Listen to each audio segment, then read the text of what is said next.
Hello, my dear students. Welcome back to Wagbi Commerce Classes. ನಾನು ನಿಮ್ಮ Pavan sir. ಇಂದು ನಮ್ಮ ಚರ್ಚೆಯ ವಿಷಯ ಬಿಕಾಮ್ ಮೂರನೇ ಸೆಮಿಸ್ಟರ್ನ ಕಮರ್ಷಿಯಲ್ ಅರ್ಥಮೆಟಿಕ್ಸ್ ಸಬ್ಜೆಕ್ಟ್ನ ಪ್ರಾಫಿಟ್ ಅಂಡ್ ಲಾಸ್ ಚಾಪ್ಟರ್ನ 5 ಮಾರ್ಕ್ಸಿನ ಪ್ರಾಬ್ಲಮ್ ರೀ. 5 ಮಾರ್ಕ್ಸಿನ ಪ್ರಾಬ್ಲಮ್ಸ್. ಸೊ ಪ್ರಾಬ್ಲಮ್ ಏನಪ್ಪಾ ಅಂತಂದ್ರೆ, ಈ ಕ್ವಶನ್ ನಿಮಗೆ ನಿಮ್ಮ ಸೀನಿಯರ್ಸ್ಗಳಿಗೆ 2017, 2019 ಹಾಗೂ 2022ನೇ ಇಸ್ವಿಗೆ 5 ಮಾರ್ಕ್ಸಿಗೆ ಕೊಟ್ಟಂತ ಪ್ರಾಬ್ಲಮ್. ಸ್ವಲ್ಪ ಇಂಪಾರ್ಟೆಂಟ್ ಪ್ರಾಬ್ಲಮ್ ರೀ. ಸೊ ಕ್ವಶನ್ ಏನಪ್ಪಾ ಅಂತಂದ್ರೆ, goods casting rupees 5200, goods casting rupees 5200 ರೂಪಾಯಿ. ಸೊ 5200 ರೂಪಾಯಿ ಖರೀದಿ ಮಾಡಂತ ವಸ್ತುಗಳು R sold at 20% above the cost. ಅಂದ್ರೆ 5200 ರೂಪಾಯಿ ಖರೀದಿ ಮಾಡಂತ ಗೂಡ್ಸ್ ಅನ್ನ 20% ಜಾಸ್ತಿ ಮಾಡಿ ಮಾರಾಟ ಮಾಡಕತ್ತೀವ್ರಿ. 20% ಜಾಸ್ತಿ ಮಾಡಿ ಮಾರಾಟ ಮಾಡತ್ತೀವಿ ಥ್ರೂ ಆನ್ ಏಜೆಂಟ್. ಯಾರ ಮೂಲಕ? ನಾವಲ್ಲ, ನಮ್ಮೊಬ್ಬ ಏಜೆಂಟ್ ಇದಾನ್ರಿ. ಆ ಏಜೆಂಟ್ ಮೂಲಕ ನಾವು ಮಾಡ್ಸಾಕ್ತೀವಿ. ಹೂ ಚಾರ್ಜಸ್ 5% ಆನ್ ದ ₹4000. ಬಟ್ ಆ ಏಜೆಂಟ್ ಏನ್ ಚಾರ್ಜ್ ಮಾಡತಾನ್ರಿ? ಮೊದಲ 4000 ರೂಪಾಯಿ ಮೇಲೆ, ಅಂದ್ರೆ ಅವ ಮಾರಾಟ ಮಾಡಿದ ಅಮೌಂಟ್ ಅವಾಗ ಮೊದಲ 4000 ರೂಪಾಯಿ ಮೇಲೆ 5% ಕಮಿಷನ್ ಚಾರ್ಜ್ ಮಾಡ್ಕೋತಾನ್ರಿ. Next and 3% on the balance. ಅಂದ್ರ ಮುಂದುವರೆದ ಅದಕ್ಕಿಂತ ಜಾಸ್ತಿ ರೇಟ್ಗೆ ಏನಾದ್ರು ಮಾರಿದ್ರ 4000 ರೂಪಾಯಿಗಿಂತ ಜಾಸ್ತಿ ಎಷ್ಟರ ಇರ್ಬೋದ್ರಿ, ಅದಕ್ಕಿಂತ ಜಾಸ್ತಿ ಅಮೌಂಟ್ ಮೇಲೆ ಮಾರಾಟ ಮಾಡಿದ್ರ ಅವ್ನಿಗೆ 3% ಕಮಿಷನ್ ಎಕ್ಸ್ಟ್ರಾ ತಗೋತಾನ್ರಿ. So what rate of profit does the seller receive?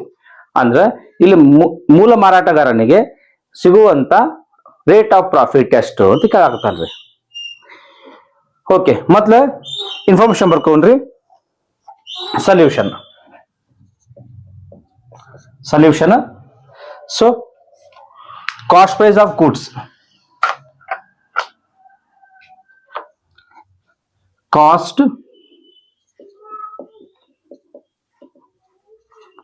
price of goods ಎಷ್ಟದ? 5200 ರೂಪೀಸ್ ಅದ ರೀ. ಸೊ ಇದಕ್ಕೆ ಆಡ್ 20% ಅದನ್ನ ಮಾರ್ಜಿನ್ ಆಡ್ ಮಾಡತ್ತೀವಿ. ಮಾರ್ಜಿನ್ ಮೀನ್ಸ್ ಪ್ರಾಫಿಟ್ ಆಡ್ ಮಾಡತ್ತೀವಿ. ಯಾವೊಬ್ಬ ವ್ಯಕ್ತಿನೂ ತಾ ಖರೀದಿ ಮಾಡಿದ ರೇಟಿಗೆ ಮಾರಾಟ ಮಾಡಂಗಿಲ್ರಿ.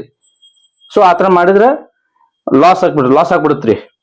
ಅವ್ನ್ ಕಷ್ಟಪಟ್ಟಿರೋದಕ್ಕೆ ಏನು ಸಿಗೋದೇ ಇಲ್ಲ ಅವ್ನಿಗೆ ಆಮೇಲೆ. ಸೊ ಅದಕ್ಕೆ 20% ಮಾರ್ಜಿನ್ ಆಡ್ ಮಾಡತ್ತಾನ್ರಿ ಅವ. So add 20% profit on cost. Take in bracket. So 5200 into 20%. 20% ಮಾಡಿದ್ರೆ ಎಷ್ಟು ಬರುತ್ತೆ? 5200 ಇಂಟು 20%. ಸೊ 1040 ರೂಪಾಯಿ. ಸೊ 1040 ರೂಪಾಯಿ ಆಡ್ ಮಾಡ್ರಿ. ಸೊ 6240 ಏನ್ರದ ಸೇಲ್ಸ್ ಪ್ರೈಸ್, ಸೆಲ್ಲಿಂಗ್ ಪ್ರೈಸ್ ಅಥವಾ ಇನ್ವಾಯ್ಸ್ ಪ್ರೈಸ್ ಅಂತ ಕರಿತೀರಿ. ಇನ್ವಾಯ್ಸ್ ಪ್ರೈಸ್ 6240 ರೂಪಾಯಿ. ಸೊ 6240 ರೂಪಾಯಿ ಮಾರ್ತಾನ್ರಿ ಆ ಏಜೆಂಟ್. ಸೊ ಆ ಏಜೆಂಟ್ಗೆ ಕಮಿಷನ್, ಅವ ಹಂಗ ಮಾರಾಟ ಮಾಡಂಗಿಲ್ರಿ, ಅವಂಗ ಕಮಿಷನ್ ಕೊಡ್ತೇವೆ ನಾವಿಲ್ಲಿ. ಸೊ ಕಮಿಷನ್ ಏನದ ರೀ? 5% ಆನ್ ಫಸ್ಟ್ 4000. ಅಂದ್ರೆ ಈ 6240 ರೂಪಾಯಿ 40 ರೂಪಾಯಿ ಇದೆಯಲ್ಲ. ಸೊ 6240 ಒಳಗಡೆ 2 ಭಾಗ ಮಾಡ್ತೀವಿ. ಒಂದು 4000 ರೂಪಾಯಿ ಭಾಗ, ಇನ್ನೊಂದು ಬ್ಯಾಲೆನ್ಸ್ ಎಷ್ಟು ಬರುತ್ತೆ ನೋಡ್ರಿ? 6240 ಒಳಗ. ಸೊ ಈ ಮೊದಲ 4000 ರೂಪಾಯಿದ ಕಮಿಷನ್ ಕೊಟ್ಬಿಡ್ತೇನೆ. ಈ 4000 ರೂಪಾಯಿ ಮೇಲೆ ಸಂಬಂಧಪಟ್ಟಿದ್ದು ಉಳಿತ ಎಷ್ಟ್ರಿ? 6240 ಮೈನಸ್ 4000 ಮಾಡಿದ್ರೆ 2240 ಐತಿ. ಈ 2240 ಮೇಲೆ 3% ಕೊಡ್ತೀವಿ. ಈ 4000 ಮೇಲೆ 5% ಕಮಿಷನ್ ಕೊಡ್ತೀವಿ. ಅಂದ್ರೆ ಈ 4000 ಮೇಲೆ ಎಷ್ಟು ಕಮಿಷನ್ ಬರ್ತಲ್ಲ ಆ ಅಮೌಂಟ್ ಈ ಬ್ಯಾಲೆನ್ಸ್ ಅಮೌಂಟ್ ಹೆಂಗ್ ಬಂತ್ರಿ? 6240 ಟೋಟಲ್ ಸೇಲ್ ಮಾಡಿದ ವ್ಯಾಲ್ಯೂ. 6240 4000 ಕಳಿತೀವಿ. 2240 ಅಂತಲ್ಲ ಬ್ಯಾಲೆನ್ಸ್ ಅಮೌಂಟ್, ಇದು ಮತ್ತೆ 3% ಕಮಿಷನ್ ಕೊಡ್ತೇವೆ. ಎಷ್ಟು ಬರುತ್ತೆ ನೋಡ್ರಿ? 4000 ಮೇಲೆ 5% ಅಂದ್ರೆ 200 ರೂಪೀಸ್ ಬಂತು. ಈ 200 ರೂಪೀಸ್ ಕಮಿಷನ್ ಫಸ್ಟ್ 4000 ಮೇಲೆ ಉಳಿತ ಬ್ಯಾಲೆನ್ಸ್ ಎಷ್ಟ್ರಿ? 2240 ಇತ್ತು. 2240 ಮೇಲೆ 3% ಕಮಿಷನ್ ಅಂದ್ರೆ 67.2. ಈ 200 ರೂಪಾಯಿ ಫಸ್ಟ್ 4000 ರೂಪಾಯಿ ಮೇಲೆ, ಇನ್ನು ಉಳಿತ ಎಷ್ಟ್ರಿ? 6240 4000 ರೂಪಾಯಿ ಕಳೆದ್ರೆ ಬ್ಯಾಲೆನ್ಸ್ ಎಷ್ಟು? 2240. ಈ 2240 ಮೇಲೆ 3% ಕಮಿಷನ್ ಅಂದ್ರೆ 62 ಬಂತು. ಸೊ 200 ಪ್ಲಸ್ 67.2 ಮಾಡಿದ್ರೆ 267.2 ಅಂದ್ರೆ 267 ರೂಪಾಯಿ 20 ಪೈಸಾ ಕಮಿಷನ್ ಹೋಗ್ತೈತ್ರಿ. ಸೊ ಕಮಿಷನ್ ಕೊಡ್ರಿ ಇಲ್ಲಿ. ಲೆಸ್ ಏಜೆಂಟ್ ಕಮಿಷನ್ ಅದ್ರೊಳಗ ಎ ಅಂತವ್ರಿ ಆನ್ ಫಸ್ಟ್ 4,000 ಫಸ್ಟ್ ₹4,000 ಮಾರಾಟ ಮಾಡಿದ್ದ 6,240 ರೂಪಾಯಿ ರೀ. ಬಟ್ ಕಮಿಷನ್ ಯಾವ ತರ ಸೆಟ್ ಮಾಡ್ಕೊಂಡಿದಾರ್ರಿ, ಮೊದಲ 4,000 ರೂಪಾಯಿ ಮೇಲೆ 5% ಕಮಿಷನ್, ಅದಕ್ಕೆ ಮಿಕ್ಕಿ ಅದಕ್ಕಿಂತ ಮೀರಿ ಏನಾದ್ರು ಅಮೌಂಟ್ ಸೇಲ್ ಮಾಡಿದ್ರೆ ಅದ್ರ ಮೇಲೆ 3% ಕಮಿಷನ್. ಅದಕ್ಕಿಂತ ಜಾಸ್ತಿ ಆಗುತ್ತೆ ಇಲ್ಲಿ 6,240 ಮಾರಾಟ ಮಾಡಿದ್ದ 4,000 ರೂಪಾಯಿ ಮೇಲೆ 5% ಕಮಿಷನ್ ಕೊಟ್ಟೆ, 4,000 ರೂಪಾಯಿ ಸರಿಸ್ಬಿಡ್ರಿ. 2,240 ಇತ್ತು, ಅದ್ರ ಮೇಲೆ 3%. ಓಕೆ, ಫಸ್ಟ್ 4,000 ಇಂಟು 5% ಮಾಡಿದ್ರೆ 200 ರೂಪೀಸ್. 200 ರೂಪೀಸು ಮೈನಸ್ ಮಾಡ್ಬೇಕ್ರಿ.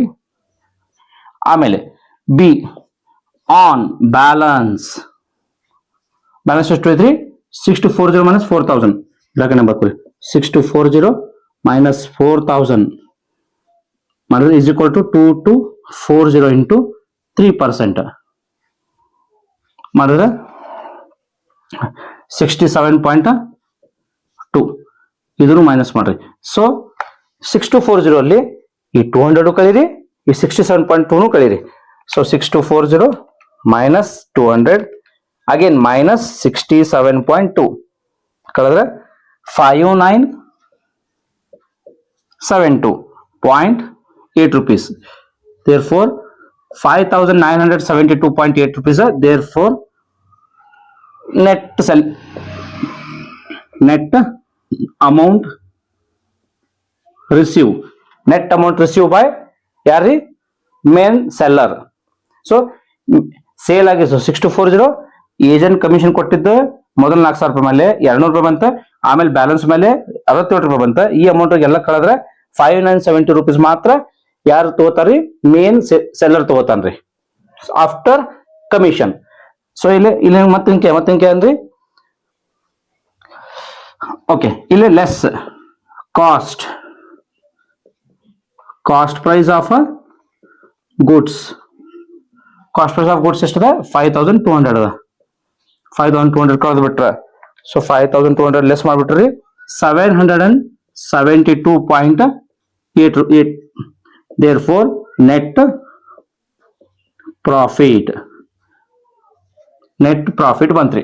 ಸೊ 772 ರೂಪಾಯಿ 80 ಪೈಸಾ ಇಲ್ಲಿ ಪ್ರಾಫಿಟ್ ಆಯ್ತು. ಯಾರಿಗೆ, ಸೇಲ್ಸ್ ಮ್ಯಾನಿಗೆ. ಈ ಪರ್ಸೆಂಟೇಜ್ ಆಫ್ ಪ್ರಾಫಿಟ್ ಕಂಡು ಹಿಡಿಬೇಕ್ರಿ. So net amount receive by salesman 5,972.8 ಬಂತು. ಅದ್ರೊಳಗೆ ಕಾಸ್ಟ್ ಪ್ರೈಸ್ ಆಫ್ ಗೂಡ್ಸ್ ಅವಾಗ ಖರೀದಿ ಮಾಡಿದ ರೇಟ್ ಕಳೆದ್ ಬಿಡ್ರಿ, ಅವಂಗ ಪ್ರಾಫಿಟ್ ಎಷ್ಟು ಬಂತ್ರಿ, 772 ರೂಪಾಯಿ 80 ಪೈಸಾ ಬಂತ. ಸೊ 772 ರೂಪಾಯಿ 80 ಪೈಸಾ ಪರ್ಸೆಂಟೇಜ್ ಆಫ್ ಪ್ರಾಫಿಟ್ ಕಂಡು ಹಿಡಿಬೇಕ್ರಿ ಇಲ್ಲಿ.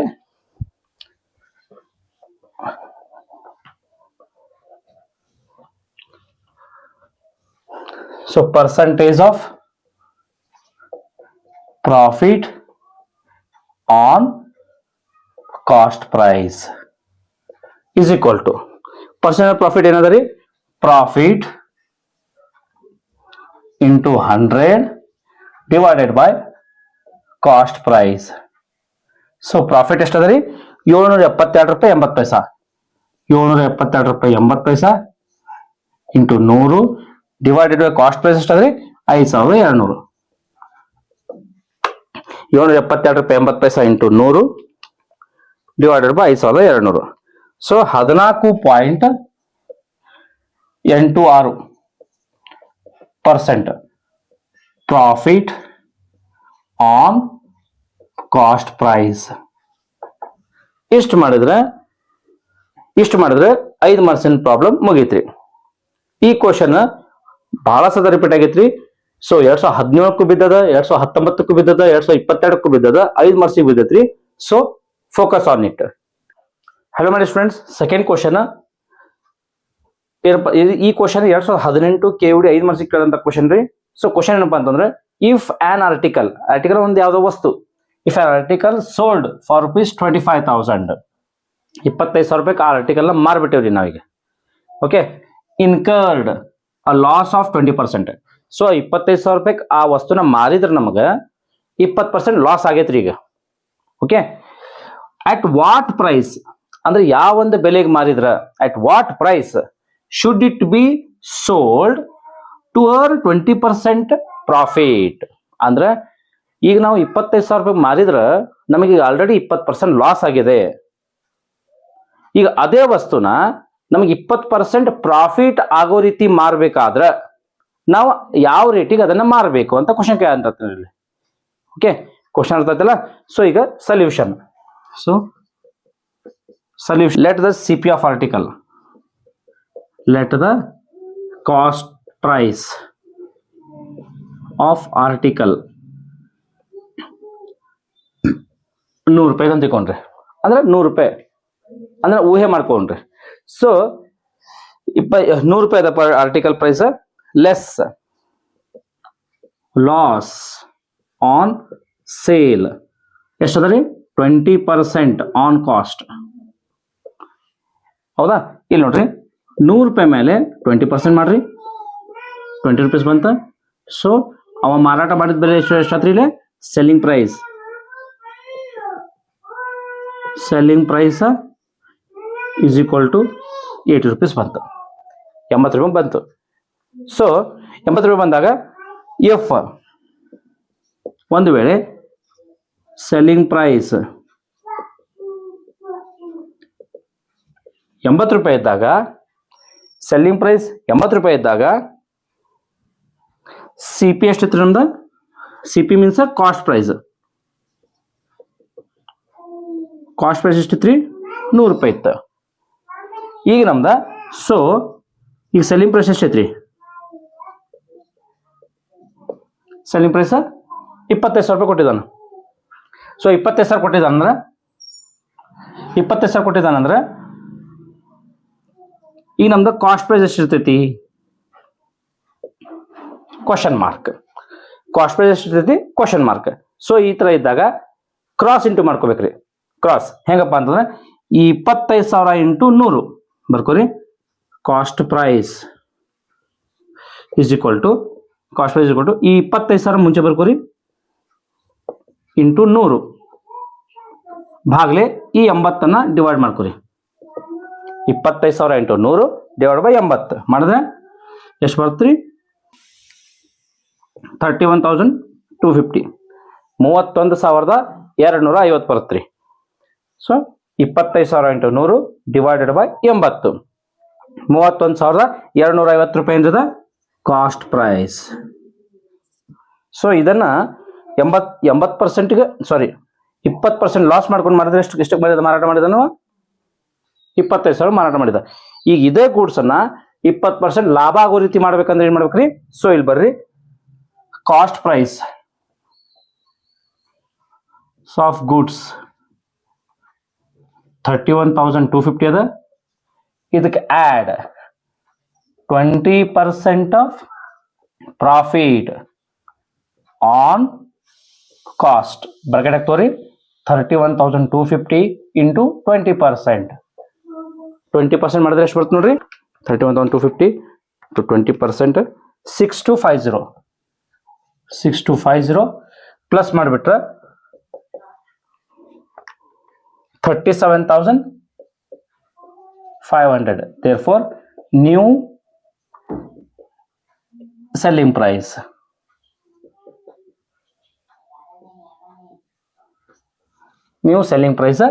37,500.